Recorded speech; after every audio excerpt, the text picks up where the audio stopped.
வணக்கம். சில பேர் குரு இல்லாத ஆ ஏதோ ஒரு கோயிலுக்கு போனாங்கன்னா, அங்க ஒரு 10 நிமிஷம் தியானம் பண்ணலான்னு சொல்லிட்டு கண்ணு மூடி உட்காருவாங்க. அவங்களும் போயிட்டு ஒரு குரு கிட்ட தீட்சை வாங்குறதோ, இல்ல தியானத்த கத்துக்கிறதுக்கோ அவங்களால முடியாத சூழ்நிலை இருக்கும். அப்படிப்பட்டவங்களுக்கு நான் சொல்லப்போற இந்த முறை ரொம்ப நல்லா இருக்கு. அது என்ன ஒரு இதுன்னு சொல்லும்போது, இந்த சக்தி தீட்சையில இந்த மந்திரத்த பஞ்சாட்சரத்த நம்ம உச்சரிச்சோம்னா, அந்த புருவ மத்தி தானாவே அது வேலை செய்யும். குரு சுட்டு காட்டுற இடமும், தொட்டு காட்டுற இடமும் உங்களுக்கு தானாவே அது புரிய வரும்.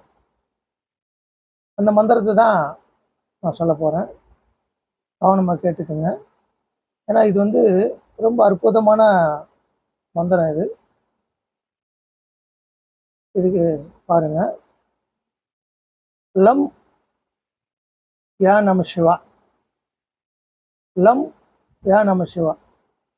லம் யா நம சிவா என்ற இந்த மந்திரத்த நீங்க எங்க தியானம் பண்ண நினைக்கிறீங்களோ, அங்க அமைதியா உட்கார்ந்துட்டு, நீங்க இந்த மந்திரத்த சொல்லும்போது, உங்களோட புருவ மத்தி தானாவே வேலை செய்யும்.